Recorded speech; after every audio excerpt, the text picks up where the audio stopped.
അൽ മസാലിഹ് അൽ മുർസല എന്ന് പറഞ്ഞാൽ ചില കാര്യങ്ങൾക്ക് ദീനിൽ സൂചന ഉണ്ടാകും. അതിന് പണ്ഡിതന്മാർ പറഞ്ഞിട്ടുള്ള വ്യവസ്ഥ, ഒരു കാര്യം മസാലിഹ് മുർസല എന്ന് പറഞ്ഞുകൊണ്ട് ചെയ്യാനുള്ള നിബന്ധന പണ്ഡിതന്മാർ പറഞ്ഞിട്ടുണ്ട്. മസാലിഹ് മുർസല എന്ന് പറഞ്ഞാൽ എന്താണ് ഉദ്ദേശിക്കുന്നത്? ഒരു കാര്യം അത് നബി സ്വല്ലല്ലാഹു അലൈഹി വസല്ലമയുടെ കാലത്ത് ഉണ്ടായിട്ടില്ല, എന്നാൽ നമുക്കത് കടത്തിക്കൂട്ടാൻ അനുവാദമുണ്ട്. അപ്പോൾ എങ്ങനെയാണ് അത് സംഭവിക്കുന്നത്? പണ്ഡിതന്മാർ പറയുന്നത്, ആ പ്രവൃത്തി നമ്മൾ ചെയ്യാനുള്ള കാരണം, അതിന് പിന്നിലുള്ള കാരണം നബി സല്ലല്ലാഹു അലൈഹി വസല്ലമയുടെ കാലത്ത് ഉണ്ടാവുകയില്ല, അല്ലെങ്കിൽ അതിനുള്ള കാരണം നബി സല്ലല്ലാഹു അലൈഹി വസല്ലമയുടെ കാലത്തുണ്ട്, പക്ഷെ അത് ചെയ്യാനുള്ള ഒരു തടസ്സം എന്നുണ്ടാകും, അതുകൊണ്ട് നബി സല്ലല്ലാഹു അലൈഹി വസല്ലം ചെയ്യാതിരുന്നതാണ്. ഇങ്ങനെയുള്ള കാര്യങ്ങൾ നമുക്ക് പുതുതായിട്ട് ചെയ്യാം. അതിന് മസാലിഹ് മുർസല എന്നാണ് പറയുക, അത് ബിദ്അത്തല്ല. ഇത് വളരെ പ്രധാനപ്പെട്ട കാര്യമാണ്. എന്താണ് മസാലിഹ് മുർസലയും ബിദ്അത്തും എന്ന് വേർതിരിച്ച് മനസ്സിലാക്കുക വളരെ പ്രധാനമാണ്.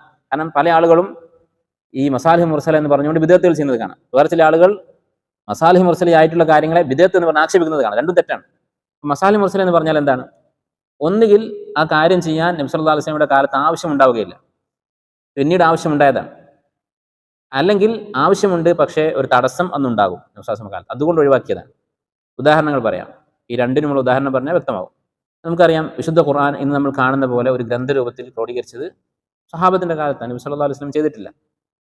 നബി സല്ലല്ലാഹു അലൈഹി വസല്ലമയുടെ കാലത്ത് ഇതിനുള്ള കാരണം ഉണ്ടായിരുന്നോ? കാരണം ഉണ്ടായിരുന്നില്ല. നമുക്കറിയാം ഖുർആൻ എങ്ങനെയാണ് ക്രോഡീകരിച്ചതെന്ന്. അത് മനസ്സിലായാൽ കാരണം ഉണ്ടായിരുന്നോ ഇല്ലെന്ന് മനസ്സിലാകും. ഈ കാരണം എന്നുള്ളതിന് പണ്ഡിതന്മാർ ഉപയോഗിക്കുന്ന വാക്ക്, കിതാബുകൾ നിങ്ങൾ വായിച്ചാൽ അൽ മുഖ്തദി എന്ന് പറയുന്നത് കാണാം. മുഖ്തദി എന്ന് പറഞ്ഞാൽ കാരണം എന്നാണ് ഉദ്ദേശിക്കുന്നത്. എന്തായിരുന്നു ഖുർആൻ ക്രോഡീകരിക്കാനുള്ള കാരണം? ഗ്രന്ഥരൂപത്തിൽ ഇന്ന് നമ്മൾ കാണുന്ന രൂപത്തിൽ ക്രോഡീകരിക്കാനുള്ള കാരണം, അബൂബക്കർ റളിയല്ലാഹുവിന്റെ കാലത്ത് യുദ്ധത്തിൽ ധാരാളം ഹുഫാദായിട്ടുള്ള, ഖുർആൻ മനപ്പാഠം പഠിച്ചിട്ടുള്ള വലിയ വലിയ സഹാബത്ത് മരണപ്പെട്ടു പോയി. അപ്പോൾ സഹാബത്തിന് പേടിയുണ്ടായി, ഖുർആൻ നഷ്ടപ്പെട്ടു പോകുമോ എന്ന്. കാരണം അന്ന് ഖുർആൻ നിലനിൽക്കുന്നത് ആളുകളുടെ ഹൃദയങ്ങളിലാണ്.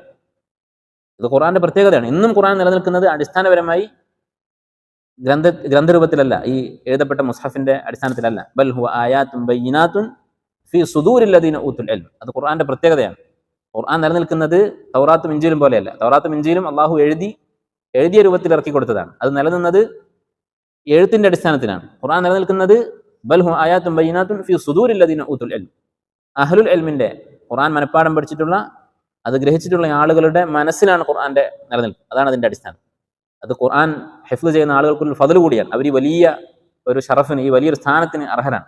കാരണം ഖുർആൻ നിലനിർത്താൻ അള്ളാഹു തിരഞ്ഞെടുത്തിട്ടുള്ള മാർഗം സുദൂറുൽ ലദീന ഊതുൽ ഇൽം, അഹ്ലുൽ ഇൽമിന്റെ ഖൽബുകളാണ്.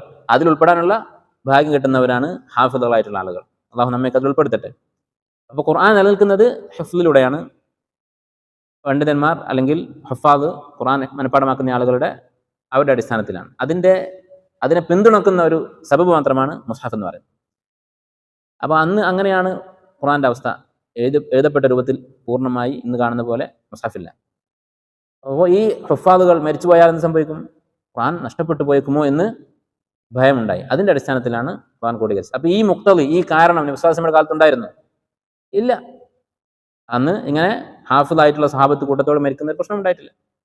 അപ്പോൾ ഇതാണ് മുഖ്തദി. ഈ മുഖ്തദി നബി സല്ലല്ലാഹു അലൈഹി വസല്ലമയുടെ കാലത്ത് ഉണ്ടായിരുന്നില്ല, പുതുതായിട്ടുണ്ടായതാണ്. അതോടൊപ്പം ഒരു കാര്യം മനസ്സിലാക്കേണ്ടത്, ശറഅ് വിലക്കിയിട്ടുള്ള കാര്യമാണെങ്കിലോ, ഇന്ന കാര്യം ചെയ്യരുത് എന്ന് നേരിട്ട് പറഞ്ഞിട്ടുണ്ടെങ്കിൽ അത് ഒരു സാഹചര്യത്തിലും ചെയ്യാൻ പാടില്ല. ഇനി രണ്ടാമത്തെ ഒരു ഉദാഹരണം, ഇന്നിപ്പോൾ നമ്മൾ ചെയ്യുന്നത് പോലെ നമ്മൾ ക്ലാസ്സുകൾ, ദീനിയായിട്ടുള്ള മജ്ലിസുകൾ, എൽമിന്റെ സദസ്സുകൾ, ദർസുകൾ, ഇതൊക്കെ സ്പീക്കർ ഉപയോഗിച്ച് കേൾപ്പിക്കുന്നു ദൂരെ ഉള്ള ആളുകൾക്ക്. അതുപോലെ അത് റെക്കോർഡ് ചെയ്ത് കേൾക്കുന്നു. ഇതിന് വിശ്വാസങ്ങളുടെ കാലത്തില്ല. നമ്മളെങ്ങനെ ചെയ്യും? ഇത് ദീനാണോ? നമ്മളിപ്പോൾ ഒരു ദർസ് റെക്കോർഡ് ചെയ്യുന്നത്, അതിന് നമുക്ക് കൂലി പ്രതീക്ഷിക്കുന്നില്ലേ? കൂലി പ്രതീക്ഷിക്കുന്നുണ്ട്. ആഖിറത്തിൽ പ്രതിഫലം നമ്മൾ ആഗ്രഹിക്കുന്നുണ്ട്. അത് ഒരു മൈക്ക് ഉപയോഗിച്ച്, സ്പീക്കർ ഉപയോഗിച്ച് നമ്മൾ പഠിപ്പിക്കുന്നു, അതിന് പ്രതിഫലം നമ്മൾ ആഗ്രഹിക്കുന്നില്ലേ? ഈ മൈക്കിനും അതുപോലെയുള്ള ഉപകരണങ്ങൾക്കും നമ്മൾ പണം ചെലവഴിക്കുന്നത്, നമ്മൾ പ്രതിഫലം പ്രതീക്ഷിക്കുന്നുണ്ട്. വിശ്വാസം ചെയ്തിട്ടുണ്ടോ? ചെയ്തിട്ടില്ല. പക്ഷെ എന്താണ് ചെയ്യാതിരിക്കാനുള്ള കാരണം? മുഖ്തദി, അതിനുള്ള കാരണം വിശ്വാസത്തിന്റെ കാലത്തുണ്ടോ? ഉണ്ട്. അന്നും ആവശ്യമാണ്. ദൂരെയുള്ള ആളുകൾക്ക് ഇൽമു കേൾക്കുക എന്നുള്ളത് അന്നും ആവശ്യമാണ്. നബി സല്ലല്ലാഹു അലൈഹി വസല്ലം കത്തെഴുതാറുണ്ടായിരുന്നു ദൂരെയുള്ള ആളുകൾക്ക്. അപ്പോൾ ദൂരേക്ക് ഇത് എത്തിക്കുക എന്നുള്ളത് എന്നും ആവശ്യമുള്ളതാണ്. ബല്ലിഗു അന്നി വലു ആയ, ഒരു ആയത്തെങ്കിലും നിങ്ങൾ എന്നിൽ നിന്ന് എത്തിച്ചു കൊടുക്കുക എന്നൊക്കെ പറഞ്ഞിട്ടുണ്ട്. ദഅവത്ത് അന്നും ആവശ്യമുണ്ട്. പക്ഷേ അന്നൊരു തടസ്സമുണ്ട് ഇത് ചെയ്യാൻ. അന്നൊരു മാന്യ, ഒരു തടസ്സം അവിടെ ഉണ്ട്. എന്താണ് തടസ്സം?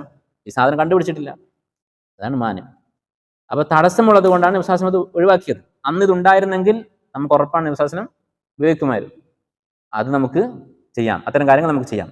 ഇത് രണ്ടുമല്ലാത്ത അവസ്ഥയാണെങ്കിൽ, അന്ന് ഈ പ്രവൃത്തി ചെയ്യാനുള്ള കാരണവുമുണ്ട്, തടസ്സമൊന്നുമില്ല. മുക്തളി അന്നുണ്ട്, മാനിഅ അന്നില്ല. നബിയുടെയും സഹാബത്തിന്റെയും കാലത്ത് റളിയല്ലാഹു അൻഹും സ്വല്ലല്ലാഹു അലൈഹി വസല്ലം അവരുടെ കാലത്ത് ഈ പ്രവൃത്തി ചെയ്യാനുള്ള മുക്തളി അഥവാ അതിനുള്ള പ്രേരണ കാരണം അവിടെ ഉണ്ട്. അതിന് തടയുന്ന തടസ്സങ്ങളൊന്നും ഇല്ല തന്നെ. എന്നിട്ടും അവരത് ചെയ്തിട്ടില്ലെങ്കിലോ അതാണ് ബിദ്അത്ത്. ഇതാണ് ബിദ്അത്തും അൽ മസ്ലഹത്തുൽ മുർസല അതും തമ്മിലുള്ള വ്യത്യാസം.